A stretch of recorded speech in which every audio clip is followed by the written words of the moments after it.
existiu a nobreza. Eu fui a que consome, se ficar o rato pega, se cair o urubu come. Vibra povo, vibra meu corpo, embala o corpo, a loucura é geral.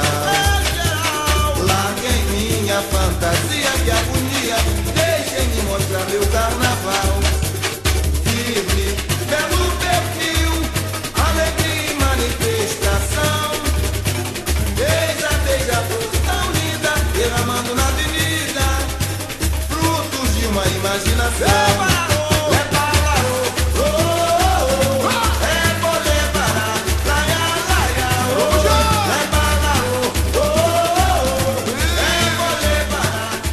Bom dia, boa tarde, boa noite, boa madrugada, boa qualquer hora. Agora a gente volta oficialmente. É no domingo mesmo, que a gente não tem medo de trabalho. A gente semo Ferrabras. É isso aí, essa é a conversa ao pé do rádio. Esse que vos fala é Rubem Gonzalez. Esse é o nosso canal, esse é o nosso portal. E atendendo aí a vários pedidos, vamos homenagear aí sambas enredos do passado aí do Rio de Janeiro. Assim, que tenha destaque absoluto, são muitos. E esse daqui é talvez um dos mais polêmicos de todos, que é Ratos e Urubus, Largue Minha Fantasia, Beija-Flor de 1989. Inclusive, esse samba enredo teve uma polêmica porque o Joãozinho 30 botou um Cristo Redentor vestido como mendigo, e a Arquidiocese do Rio de Janeiro conseguiu uma ordem judicial, sempre a justiça se metendo em tudo, né? Proibindo a apresentação da alegoria. Mas ele fez o quê?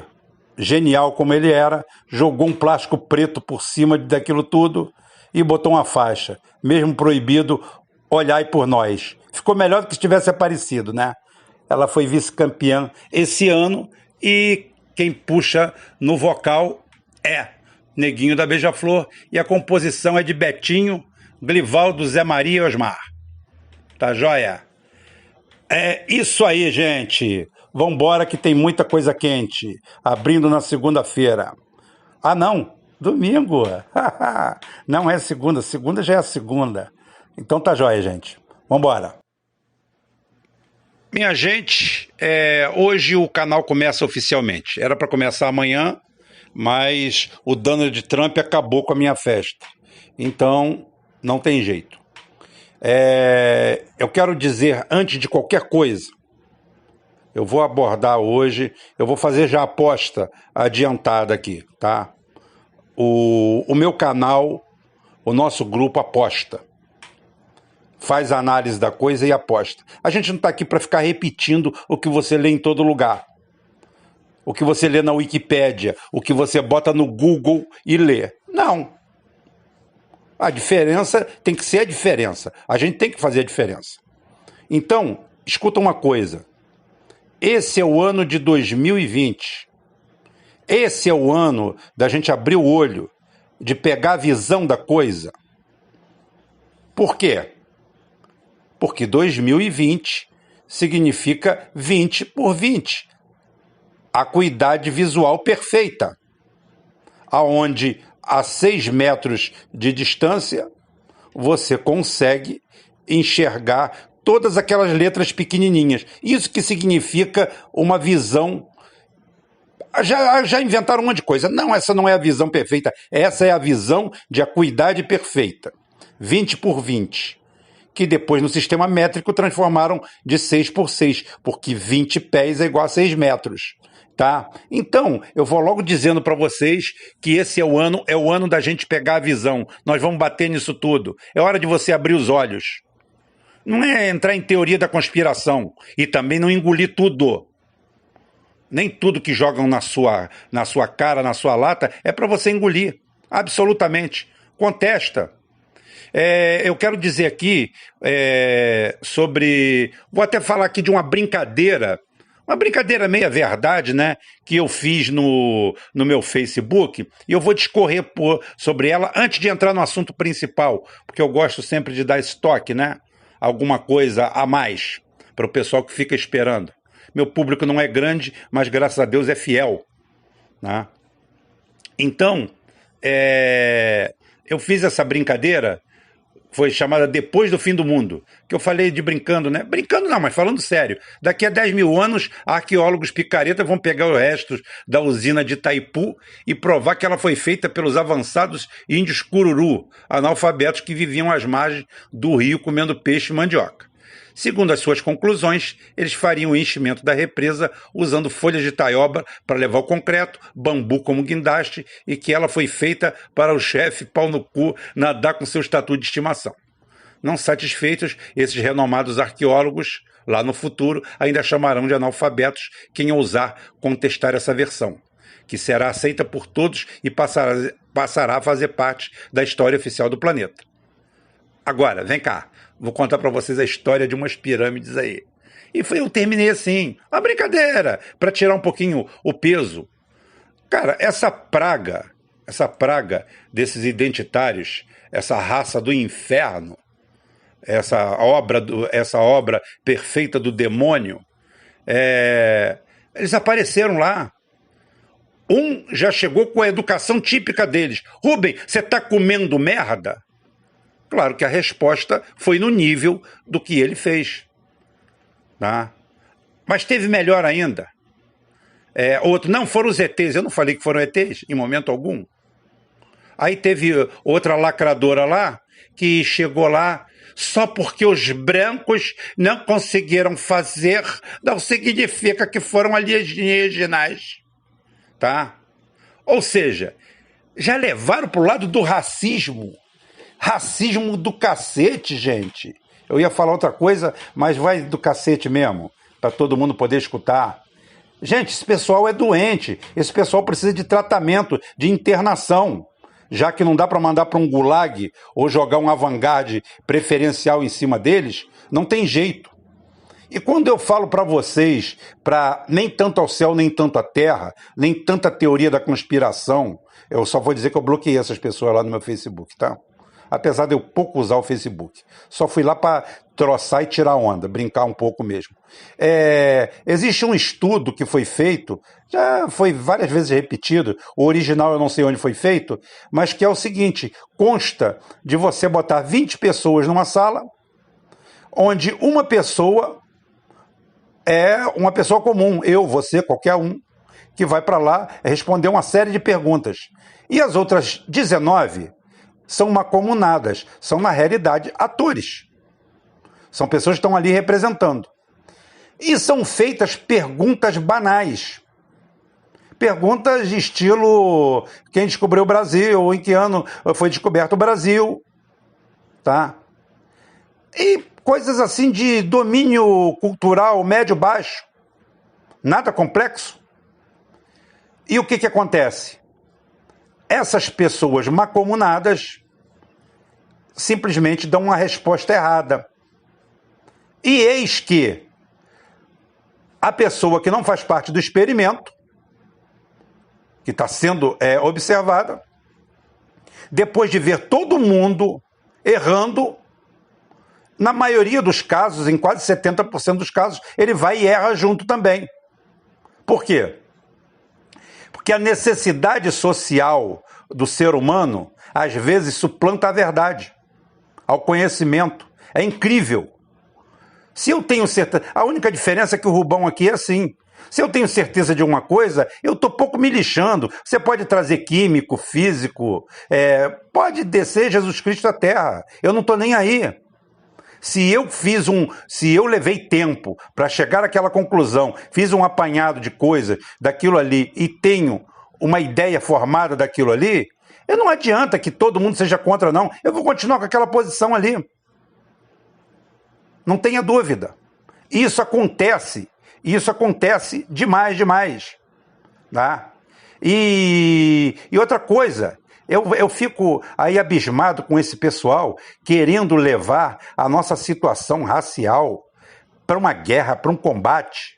Aí você vai chegar para perguntar, Rubem, você é contra a negritude? Contra... Claro, gente, aonde que passou isso pela cabeça? Eu tive 2 irmãos de criação negro, criados dentro da minha casa, da minha família, dentro do seio do pouco que a gente tinha. Minha esposa é negra. Meus amigos têm de tudo quanto é tipo. Tá claro que eu não sou contra isso. Eu acho linda a negritude. Mas não é negritude de boca para fora, não. Eu adoro os pontos afro. Eu adoro a religião afro. Eu adoro escola de samba. Eu adoro a introdução das escolas de samba. Eu tenho saudade dessa expressão de negritude. Ela mostrava, sabe o quê? O orgulho e a honra desse pessoal que veio, que teve seus antecessores, seus bisavós, tataravós, vieram acorrentados para o Brasil e eles conseguiram virar o jogo. Tá? Essa turma conseguiu virar o jogo. E em cima disso tudo, de todas as conquistas desses negros, que só querem ser felizes, ser brasileiros e tocar a vida, apareceu uma turma de negros e pseudo-negro, a maioria deles bem nascido, disseminando rancor racial ao invés de orgulho por essas conquistas. Agora você imagina como deve ser difícil essas pessoas que chegaram aqui como escravos, acorrentados, lutaram, conseguiram seu reconhecimento, tá? Conseguiram tornar parte dessa sociedade. Isso não é pouca coisa, não. Eu estou falando porque eu sou europeu, sou descendente de europeu e também nunca tive nenhuma vantagem por ser europeu. Nunca chegou aqui em casa e eu dar um prêmio. Nossa, você é branco. Não, isso daí de cor não tem nada a ver. A cor está no caráter. Tá? Só isso.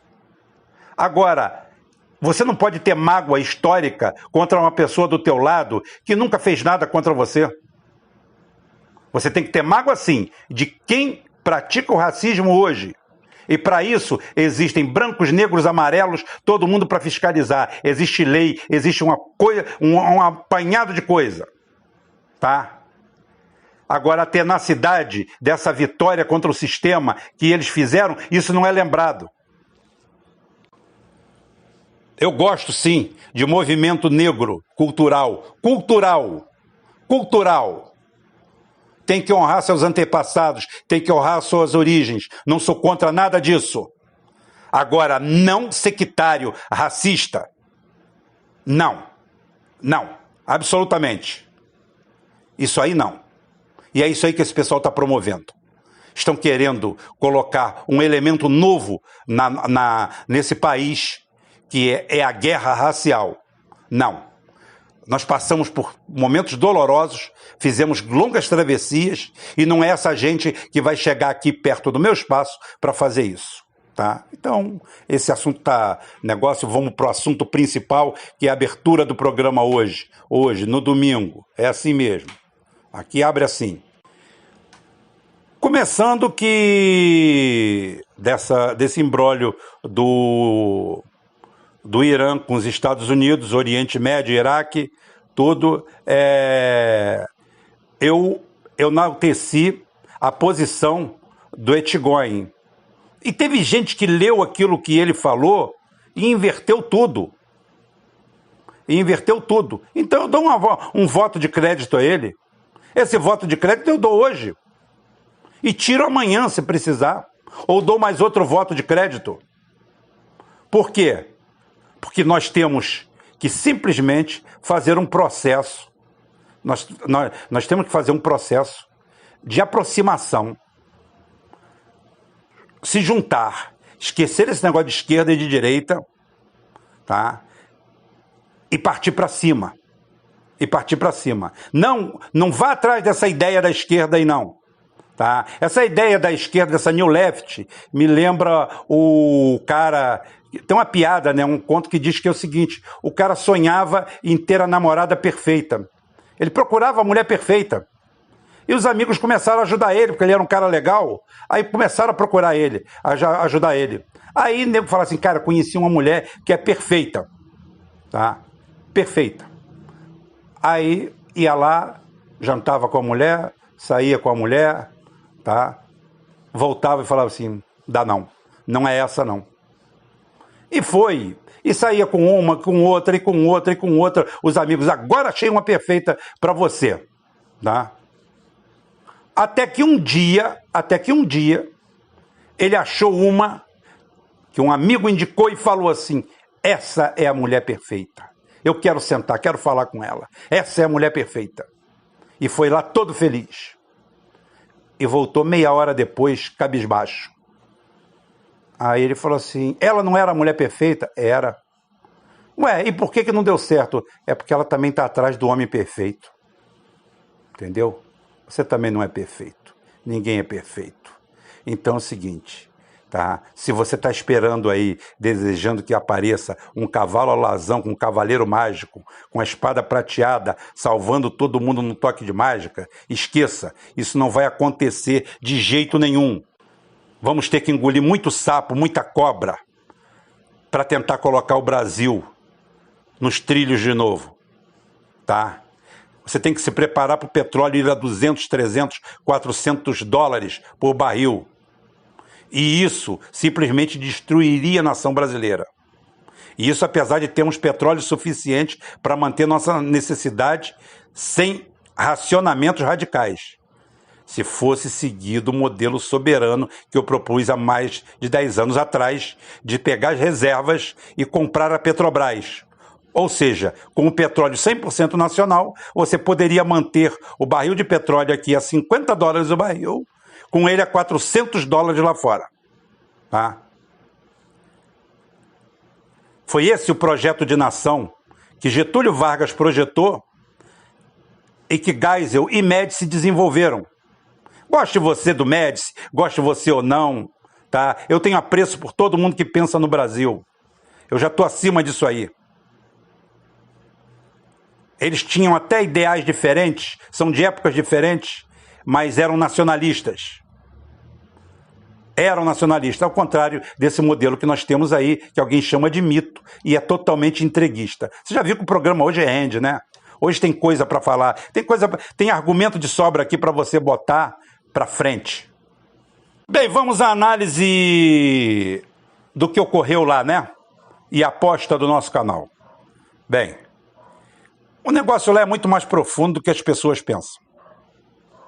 Na realidade, o que está acontecendo no Oriente Médio obedece mais a critérios de negócio, rapinagem, roubalheira do que militares.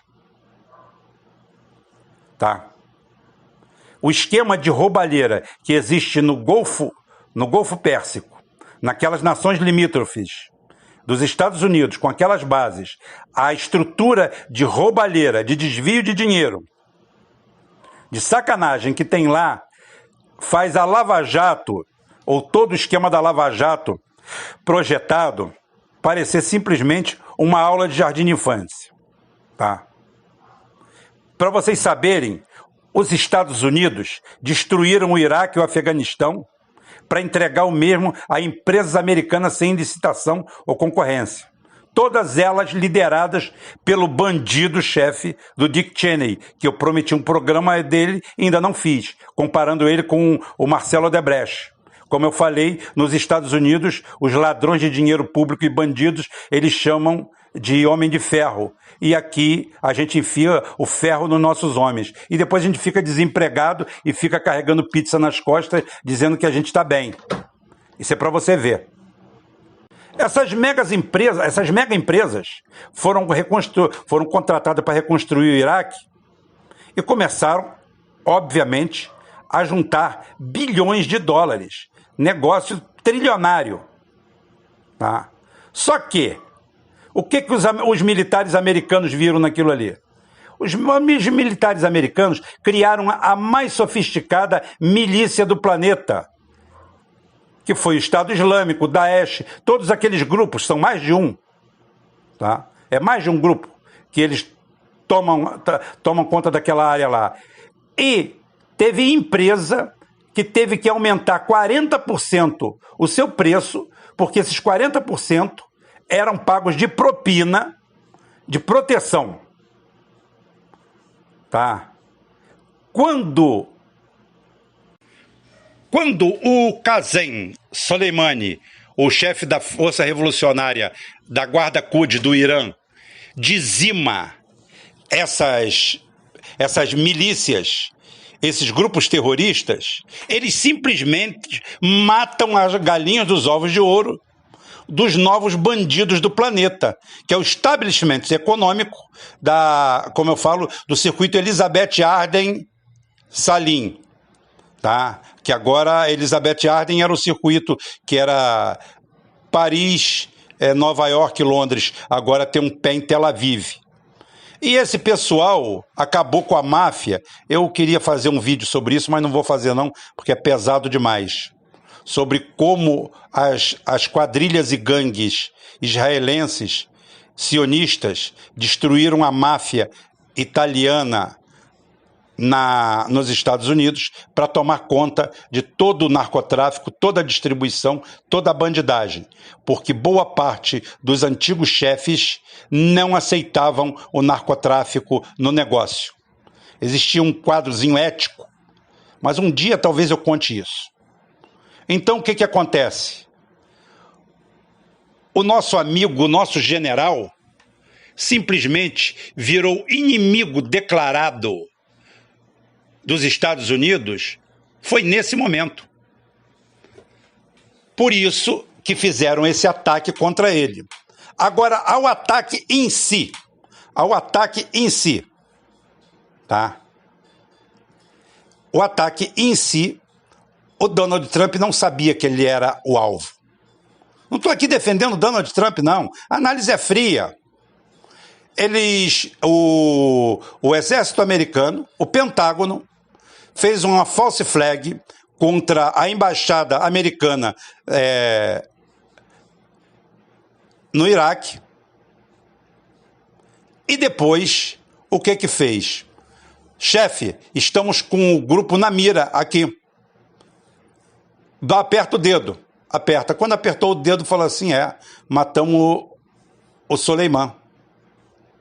Olha só, todo o padrão de comportamento do Trump, o padrão de comportamento do Trump não leva a isso. Mas ele está fazendo para se reeleger. Não. Ele entrou numa sinuca de bico. Armaram um arapuca para ele. Tá?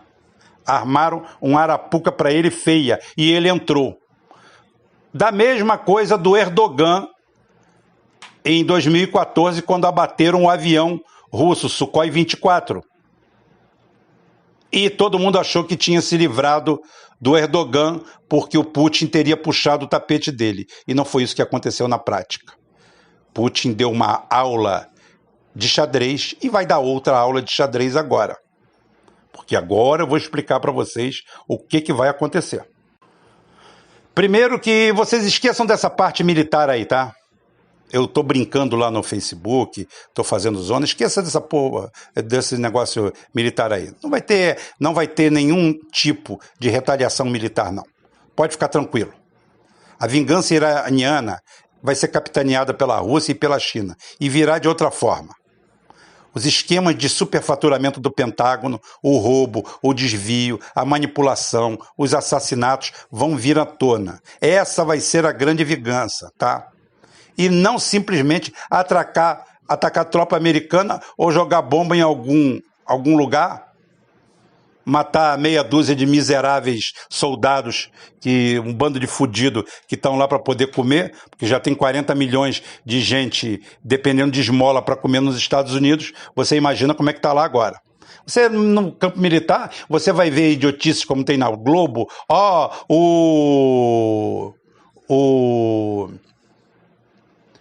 O drone que foi usado é o mais sofisticado do mundo. Bem, eu quero ver se ele é o mais sofisticado do mundo para atacar uma base russa. Agora, para atacar um carro desarmado que estava numa missão oficial diplomática, protegido pela ONU, teoricamente, eles poderiam ter usado um drone que meu filho tem aqui. Eu tenho um helicóptero aqui de combustível. Poderiam ter usado ele, não precisava daquilo ali não. Mas eles tentam mascarar isso e criar uma série de situações. Só que, ao contrário do que pensam, provavelmente o Putin não vai derrubar o Trump. Vai ajudar o Trump. Isso é aposta. Nós estamos apostando aqui.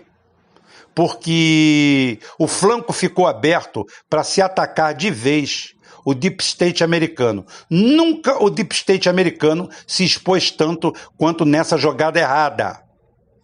Essa foi uma jogada erradíssima. E está todo mundo esperando que vai vir uma vingança sanguinária. Olha, baixas de guerra são baixas de guerra. Como diz o meu velho amigo e filósofo da vida, Maguila, se você entrar numa luta de boxe e partir para a briga, você perde a luta. E é exatamente isso. Não vai haver isso que vocês estão pensando. Está todo mundo procurando uma retaliação imediata, um tiro no olho? Não. Aquilo é uma baixa de guerra. Soleimani sabia que ele poderia passar por isso. Faz parte do jogo. Os Estados Unidos e Israel provam que estão no desespero. Por quê? Porque os esquemas bilionários, as fraudes que o Trump já levantou no Pentágono são assustadoras. Eu tenho um programa aqui, eu não me lembro quando eu fiz, mas talvez quem acompanha aí, o pessoal que faz acompanhamento aí, veja que eu mostrei aonde carrinho de golfe foi comprado por $1,5 milhão e rolo de papel higiênico por $10 mil. Então isso é para você ver o nível da roubalheira que há no Pentágono. Aquilo ali é um grande negócio. E o Soleimani acabou com o melhor negócio deles, que era a extorsão das próprias empresas americanas beneficiadas no processo. Isso é público e notório. Eu tenho muitas outras informações aqui, de qualidade para isso aí. Eu tenho informações armamentistas. Eu tenho a simulação do treinamento que os Estados Unidos fez em 2002, fingindo invadir o Irã. E no treinamento ele foi derrotado. Depois eu explico como é que isso funciona. Tá? Como um exército agressor, isso aí é mais sério do que vocês pensam. Então, o que está acontecendo, está havendo o fechamento de um ciclo. Esse ciclo, ele nasce com o canalha, o bandido mor, o Gorbachev, que joga aquela quadrilha, aquela gangue no poder, com Yeltsin à frente, destrói a Rússia, o legado da União Soviética, que é salva aos 48 do segundo tempo pelo mais improvável dos atores, que era o Putin, que tudo teria para ser entreguista e continuador. Mas ele estava ali esperando a hora certa e o momento certo. E esse período dos Estados Unidos avança, o Pentágono criando o que eles gostam mais de criar, situações, false flags, armações, tudo isso aí vai até 2013, quando a Rússia entra no teatro de guerra na Síria. Depois eu vou contar para vocês a guerra da Síria. A guerra da Síria entre os Estados Unidos e a Rússia, aonde os Estados Unidos se viu numa situação realmente sem saída. Então o veredito nosso aqui, do nosso grupo, a nossa aposta é o seguinte: vai haver retaliação pesada, ela não vai vir agora. Todo mundo vai ficar esperando os mísseis, os tiros, as bombas do Irã, que não vão vir. O petróleo vai subir, todo mundo vai agradecer que produz petróleo, menos o Brasil, porque nós demos a nossa produção. O nosso nacionalista aqui, o Bolsonaro e o Paulo Guedes, enquanto isso estão vendendo o que podem. Depois a gente dá um apanhado aqui. O Brasil, o ano passado, já queimou 10% de suas reservas cambiais. Ou seja, já está tirando da poupança. Isso depois de ter feito essa tragédia toda. Somos um país de Uber e entregadores de pizza, só que daqui a pouquinho a gente não tem para quem entregar pizza. Porque todo mundo que poderia comprar pizza está entregando pizza. Daqui a pouquinho os Ubers não vão poder transportar ninguém, porque todo mundo que poderia ser transportado de Uber está fazendo transporte de Uber. Isso é o problema, isso é uma coisa chamada pirâmide. Mas isso a gente conversa depois, gente. Isso daqui é a tacada final para esse negócio. Tá? Trump tem culpa? Diretamente não. Botaram ele numa sinuca, num beco, E ele não pode recuar. Aí vem com falácia que tem 52 pontos para atacar. Como? Com o quê? Com que logística? Com que estratégia? Funciona assim não. Ação e reação, terceira lei de Newton. Não funciona assim não. Ah, pode usar um míssil atômico? Pode. Mas aí a Rússia usa também e acabou o mundo. Então não vai ir por esse lado não. E um passarinho, uma abelhinha me contou aqui que o Trump não vê com maus olhos a destruição de uma parte do Deep State que tanta dor de cabeça lhe dá. É esperar para ver. Foi longo, foi grande, mas é a abertura do trabalho de um ano, né? Estamos aqui. Aqui a gente não está aqui para fazer graça para A, B, C ou D. Aqui a gente fala o que a gente tem que falar. Até amanhã, se Deus quiser, e Ele vai querer.